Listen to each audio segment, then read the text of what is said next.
Hello students, welcome to edu tab. तो आज के इस सेशन में हम अकाउंट्स फॉर पार्टनरशिप फर्म और लिमिटेड लाइबिलिटी पार्टनरशिप डिस्कस करेंगे।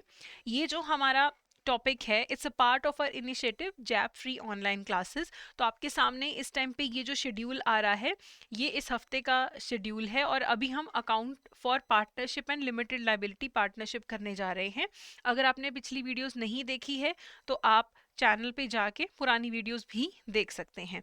हर वीडियो के एंड में एमसीक्यूज डिस्कस किए जाएंगे जो कि आपको टॉपिक को समझने में हेल्प करेंगे। तो सबसे पहले हम डिस्कस करते हैं पार्टनरशिप फर्म का क्या मतलब है। मान लीजिए दो दोस्त हैं, इसका नाम है अजय और इसका नाम है विजय। ठीक है, तो अजय और विजय एक बिजनेस स्टार्ट करना चाहते हैं जिसका नाम होगा अलॉय साइकिल्स। अलॉय साइकिल्स नाम का एक बिजनेस स्टार्ट करना चाहते हैं। तो अजय ने 5 लाख डाले, विजय ने 5 लाख डाले और दोनों ने मिलके बिजनेस स्टार्ट कर लिया। अब यहाँ पे ये इक्वल पार्टनर्स हैं, क्यों? क्योंकि इक्वल इन्होंने कंट्रीब्यूशन किया है, तो जो प्रॉफिट होगा वो भी इक्वली डिवाइड होगा। तो ये जो सारी टर्म्स एंड कंडीशंस हैं ये तो पार्टनरशिप में इनिशियली ही डिसाइड हो जाती हैं। फिर अगर तो बिजनेस अच्छा चल रहा है फिर तो इनका आपस में इक्वल डिवीजन होगा। लेकिन अगर बाय चांस ऐसा होता है कि नुकसान हो जाता है, बिजनेस को किसी तरह का नुकसान हो गया, लाखों का नुकसान हो गया और सारा कुछ बेचने के बावजूद, बिजनेस का सब कुछ बेचने के बावजूद भी और भी अभी क्रेडिटर्स खड़े हैं सिर पे कि हमारा पैसा वापस करो, तो इनको अपना पर्सनल एसेट्स बेच के भी पैसे पूरे करने पड़ सकते हैं। यानी कि इन्हें अपनी पर्सनल घर के गहने कुछ भी घर का बेच के इनको पूरा करना पड़ेगा, अपनी पर्सनल एसेट्स बेच के। तो इससे हमें ये समझ आता है कि पार्टनरशिप फर्म ने जो लाइबिलिटी होगी वो अनलिमिटेड लाइबिलिटी होती है। ठीक है, और पार्टनरशिप फर्म को रेगुलेट करने के लिए जो एक्ट है हमारे पास वो है इंडियन पार्टनरशिप एक्ट 1932। ओके, तो एक बिजनेस को स्टार्ट करने के लिए पार्टनरशिप फर्म में मिनिमम 2 मेंबर्स की रिक्वायरमेंट है। मैक्सिमम कितनी रिक्वायरमेंट है इसमें थोड़ी सी अलग अलग टर्म्स एंड कंडीशंस हैं। जो आपका पार्टनरशिप एक्ट 1932 है वो ये नहीं बताता है कि मैक्सिमम नंबर ऑफ पार्टनर्स कितने चाहिए। मिनिमम हर जगह 2 ही रिक्वायर्ड हैं, मैक्सिमम पार्टनरशिप एक्ट ने नहीं बताया है। लेकिन जो हमारा कंपनीज एक्ट 1956 है उसने बोला था कि नॉर्मली अगर आप कोई बिजनेस करते हैं तो 20 से ज़्यादा मेंबर्स नहीं होने चाहिए एक पार्टनरशिप फर्म में। लेकिन अगर आपका बैंकिंग का बिजनेस है, जो आपका पार्टनरशिप फर्म है वो बैंकिंग का बिजनेस करता है, तो 10 से ज्यादा पार्टनर नहीं हो सकते। लेकिन जो आपका कंपनीज मिसलेनियस रूल्स अब 2014 आया है, इसने बोला है कि मैक्सिमम नंबर ऑफ पार्टनर्स कितने होंगे, 100 होंगे। ठीक है, तो डिपेंड्स अपॉन द क्वेश्चन और it depends upon the options कि क्या है। उसके बाद अगर आपको एक पार्टनरशिप फर्म का अकाउंट खोलना है तो हमेशा एक रजिस्ट्रेशन सर्टिफिकेट लगाइए अपने बिजनेस का, पार्टनरशिप फर्म का। अब ये भी याद रखिए कि पार्टनरशिप फर्म को रजिस्टर करवाना कंपलसरी नहीं है, कंपलसरी नहीं है, करवा लेंगे तो सही रहेगा। अगर आप अपने पार्टनरशिप फर्म के लिए प्रॉपर एक कॉन्ट्रैक्ट बनाते हैं जिसमें सारी टर्म्स एंड कंडीशंस होती हैं, सब कुछ लिखा होता है कि किसने कितना पैसा कंट्रीब्यूट किया है, किसको कितना पैसा मिलेगा, सैलरी मिलेगी, प्रॉफिट मिलेगा, उस डॉक्यूमेंट को बोलते हैं पार्टनरशिप डीड। तो अगर तो आपने रजिस्टर करवाया है, पार्टनरशिप डीड बनाई है, वो सब चीजें आप अकाउंट ओपन करते हुए बैंक के पास जमा करवाएंगे। ठीक है, फिर जो भी चेक्स होंगे बिजनेस के, पार्टनरशिप फर्म है जिसका नाम एलॉय व्हीकल्स है या एलॉय साइकिल्स है, उसके नाम पे चेक आएंगे और उसके नाम पे ही रिसीव होंगे।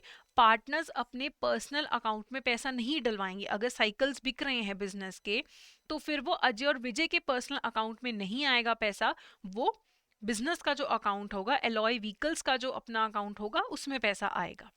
अगर अजय और विजय में कल लड़ाई हो जाती है तो फिर अगर अजय बैंक को फोन करके बोल देता है कि आप ऑपरेशन स्टॉप कर दो बैंक अकाउंट का, तो बैंक इमीडिएटली सारे ऑपरेशंस को स्टॉप कर देगा। लेकिन कल अगर अजय और विजय मिलके आके फिर ऑपरेट करते हैं तो ही ऑपरेट होगा। एक बार अगर ये स्टॉपेज लग गई डिस्प्यूट के कारण, तो फिर अगर कोई भी ट्रांजेक्शन्स करनी है बैंक अकाउंट में तो सारे पार्टनर्स को आना पड़ता है वहां पे। ठीक है, पार्टनर्स एक दूसरे के म्यूचुअल एजेंट्स होते हैं। अगर हम पार्टनरशिप की बात करें, म्यूचुअल एजेंट्स क्या है? अगर अजय कोई कॉन्ट्रैक्ट करता है पार्टनरशिप फर्म की तरफ से तो Vijay is also bound by that contract. Vijay को भी वो कॉन्ट्रैक्ट पूरा करना पड़ेगा। एक दूसरे के एजेंट्स हैं वो पार्टनरशिप फर्म के भी, और एक दूसरे के जो वो हरकतें करते हैं या कॉन्ट्रैक्ट्स करते हैं तो उसको लेके वो बाध्य रहते हैं। उसके बाद अगर कोई भी नया पार्टनर आता है, यानी कि एडिशन होती है, कोई भी डेथ होती है, कोई भी पार्टनर रिटायर होता है, तो आपका जो अकाउंट होगा उसे वहीं पे आप एक तरीके से फ्रीज कर दीजिए और नया अकाउंट खोलिए। मान लीजिए अजय है और विजय है, अगर तो अजय की डेथ हो गई फिर तो विजय अकेला रह गया, पार्टनरशिप कहाँ बची, क्योंकि दो पार्टनर्स चाहिए। तो वहां पे भी हमेशा अकाउंट रोक के देखा जाएगा कितना हिस्सा अजय का बनता है, कितना विजय का, लेनदारी देनदारी।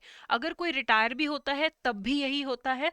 अगर कोई नया पार्टनर आ गया, मान लो राधा नाम की नई पार्टनर आ गई इनके पार्टनरशिप फर्म में, तो अब पिछला जो बिजनेस अभी तक चलता आ रहा था अजय विजय चला रहे थे, अब अजय विजय और राधा चलाएंगे। तो जो पुराना अकाउंट होगा जो अजय विजय के टाइम का था उसको वहीं पे फ्रीज कर दिया जाएगा। स्पेशली अगर डेबिट बैलेंस है, डेबिट बैलेंस होगा अकाउंट का मतलब कि लोन है, हो सकता है ओवरड्राफ्ट हो, तो क्यों हमें उसको रोकना पड़ेगा, ताकि क्लेटन रूल ना लग जाए। क्लेटन रूल क्या करेगा, डेबिट बैलेंस है यानी कि -5000 में बैलेंस है, यानी कि ये 5000 अजय विजय ने देना है बैंक को। ओके, तो अगर राधा आती है और इसी अकाउंट में ट्रांजैक्शंस होनी शुरू हो जाती हैं, पैसे डलने शुरू हो जाते हैं इसी अकाउंट में, -5000 वाले में, डेबिट बैलेंस वाले में, तो क्लेटन रूल क्या करता है, फर्स्ट डेबिट को किसके अगेंस्ट सेटल करेंगे, फर्स्ट क्रेडिट के। तो राधा आके अगर कोई भी पैसा कंट्रीब्यूट करती है तो वो ये पुराना सेटलमेंट करने में चला जाएगा, लेकिन वो क्यों करेगी, वो तो बाद में आई है। तो हमेशा एडिशन होने के टाइम पे पुराना अकाउंट अलग से अजय विजय उसको रिजॉल्व करेंगे, और जब राधा के आने पे एक नया पार्टनरशिप फर्म का नया अकाउंट खुलता है। तो हमेशा ये होता है कि एडिशन हो, डेथ हो या फिर रिटायरमेंट हो, हमेशा पुराना अकाउंट वहीं रोक दिया जाता है, उसको अलग से देखा जाता है, और जो बाकी के रिमेनिंग पार्टनर्स हैं वो एक नया अकाउंट खोलते हैं। ठीक है, अब जब हमें अकाउंट खोलना है तो हमें क्या क्या रिक्वायरमेंट है, जो ओपन करने का अकाउंट होगा, फॉर्म होगा अकाउंट खोलने का, उसे सारे पार्टनर साइन करेंगे। उसके बाद जो भी स्पेसिमन सिग्नेचर होगा वो भी सारे पार्टनर साइन करेंगे। पार्टनरशिप लेटर होगा एक, जो ये बताएगा कि इन लोगों की पार्टनरशिप है, वो सारे पार्टनर्स पर्सनल कैपेसिटी में साइन करेंगे, बताएंगे कि किस टाइप का बिजनेस है, क्या नेम है, क्या एड्रेस है। फिर पार्टनरशिप डीड अगर है तो वो जमा करो, रजिस्ट्रेशन सर्टिफिकेट है तो वो भी जमा करो। फिर आप ये भी उसी टाइम अकाउंट खोलते हुए बताओगे कि कौन ऑथराइज्ड पर्सन है, किसको पैसे विड्रॉ करना, चेक राइट करना, किसको क्या क्या अथॉरिटी है अकाउंट को चलाने से रिलेटेड, वो भी आप बताएंगे। फिर पैन कार्ड भी जमा करेंगे, बाकी जो बेसिक केवाईसी के डॉक्यूमेंट्स हैं वो भी जमा करने पड़ेंगे। ठीक है, उसके बाद अब आपने ये देखा कि अभी तक जो पार्टनरशिप में हमने देखा कि अनलिमिटेड लाइबिलिटी है। अब ये तो बड़ी खतरनाक चीज है कि करोड़ों का नुकसान है आपका तो घर बार बिक जाएगा। तो गवर्नमेंट लेके आई लिमिटेड लाइबिलिटी पार्टनरशिप एक्ट, कि अगर आप चाहें तो एक एलएलपी यानी कि लिमिटेड लाइबिलिटी पार्टनरशिप फॉर्म कर सकते हैं। उसमें मान लीजिए अजय विजय एक एलएलपी फॉर्म करते हैं, तो अजय जितना कंट्रीब्यूट करेगा विजय इतना कंट्रीब्यूट कर देगा। मान लो सेम 5-5 लाख रुपए कंट्रीब्यूट किया, तो कल अगर बिजनेस में घाटा हो जाता है तो जो उनका कंट्रीब्यूशन है बिजनेस में वहीं तक उनकी लाइबिलिटी सीमित है, उन्हें अपना पर्सनल कुछ भी बेच के नहीं पूरा करना पड़ेगा। हो सकता है सब कुछ बिकने के बाद भी 10 लाख रुपए अभी भी देने हैं क्रेडिटर्स के, तो अजय विजय अपनी पर्सनल एसेट्स में से नहीं देंगे, लाइबिलिटी को लिमिट कर दिया। और इसके लिए एक्ट है एलएलपी एक्ट 2008। तो जब भी एक एलएलपी क्रिएट होगा तो हमेशा उसका रजिस्ट्रेशन करना जरूरी है, कॉन्ट्रैक्ट करना जरूरी है। मान लीजिए एक पार्टनरशिप फर्म है, उसमें 5 मेंबर्स हैं, ठीक है, 5 पार्टनर्स ने मिलके एक एलएलपी फॉर्म किया, तो इन पार्टनर्स में से एटलीस्ट 2 पार्टनर्स को डेजिग्नेटेड पार्टनर्स डिक्लेयर करना पड़ेगा कॉन्ट्रैक्ट के अंदर, कि जब एलएलपी फॉर्म होगा तो हम बताएंगे इन 5 में से मिनिमम 2 डेजिग्नेटेड पार्टनर होंगे। ठीक है, तो अकाउंट खोलते टाइम पे भी इन डेजिग्नेटेड पार्टनर्स का रेजोल्यूशन का रिक्वायरमेंट होता है। तो जो भी डेजिग्नेटेड पार्टनर होगा उसे एक डीपीआईएन नंबर लेना पड़ेगा, designated partner identification number, from ministry of corporate affairs. तो 2 होंगे, कम से कम 2 के पास डीपीआईएन नंबर होना चाहिए। पर्सनली लाइबल नहीं है पार्टनर्स, ऑब्वियसली लिमिटेड लाइबिलिटी है। कोई पार्टनर आए जाए पार्टनरशिप को फर्क नहीं पड़ता है, क्योंकि सिंपल पार्टनरशिप में क्या है, डेथ होगी, हो सकता है खत्म ही हो जाए पार्टनरशिप, इसमें प्रॉपर कॉन्ट्रैक्ट होता है, पार्टनर्स चेंज होते रहते हैं, एलएलपी वैसी की वैसी अपना काम करती रहती है। ठीक है, तो यहाँ पे अगर एलएलपी को अपना बैंक अकाउंट खोलना है तो वहां पे भी जो फॉर्म होगा सारे पार्टनर साइन करेंगे, स्पेसिफिक सिग्नेचर सारे पार्टनर्स देंगे, जो सर्टिफिकेट ऑफ इनकॉर्पोरेशन है वो भी जमा करवाओ, एलएलपी का अग्रीमेंट है वो भी जमा करवाओ, जो डेजिग्नेटेड पार्टनर्स है वो भी एक रेजोल्यूशन साइन करके देते हैं, प्लस कौन ऑथराइज्ड सिग्नेटरी होगा, कौन साइन कर सकता है, कौन विड्रॉ कर सकता है, किसको अलाउड है अकाउंट चलाना, वो सब भी इन्हें बताना पड़ेगा। बाकी पैन कार्ड जो होगा एलएलपी का वो भी जमा करवाया जाएगा।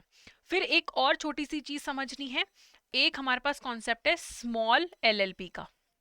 स्मॉल एलएलपी कौन सी होगी, जिसमें जो कैपिटल कंट्रीब्यूशन है पार्टनर्स का वो मिला के 25 लाख से ज्यादा का नहीं होगा, और जिनका टर्नओवर पिछले साल का 40 लाख से ज्यादा का नहीं होगा, उसे स्मॉल एलएलपी बोला जाता है।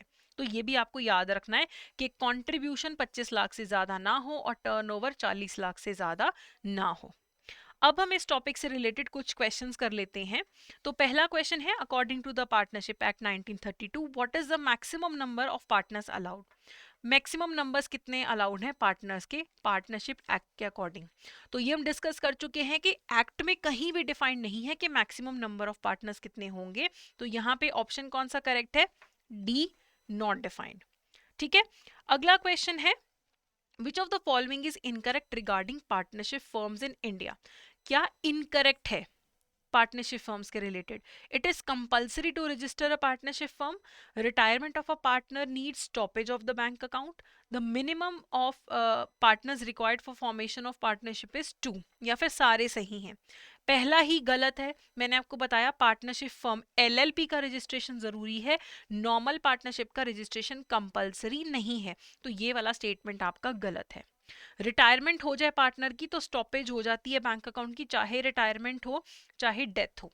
जब एडिशन होती है, कोई नया पर्सन आता है, तब ये रूल है कि आप चाहो तो बंद कर सकते हो, लेकिन डेबिट बैलेंस है तब तो हमेशा स्टॉपेज ऑफ अकाउंट होता ही है। क्रेडिट में कई बार चलने देते हैं, लेकिन डेबिट बैलेंस है, अगर उधारी है बैंक से तो हमेशा स्टॉपेज ऑफ बैंक अकाउंट होती है। ठीक है, मिनिमम पार्टनर्स ऑब्वियसली पार्टनरशिप के लिए 2 रिक्वायर्ड हैं, तो कौन सी इनकरेक्ट स्टेटमेंट है, ए। अगला क्वेश्चन है, a small limited liability partnership means an LLP the contribution of which does not exceed what. एक स्मॉल एलएलपी में मैक्सिमम कंट्रीब्यूशन कितना होगा, 5 लाख, 10 लाख, 20 लाख, 25 लाख।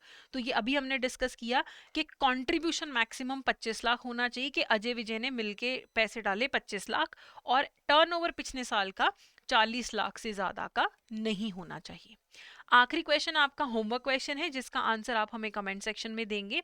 इन an LLP designated partner must obtain a DPIN. हर designated partner को, जो कि minimum 2 होते हैं, उन्हें एक डीपीआईएन नंबर लेना पड़ता है। उसका क्या फुल फॉर्म है ये आप हमें कमेंट सेक्शन में बताएंगे। ठीक है, तो ये था आज का आपका session. Thank you so much.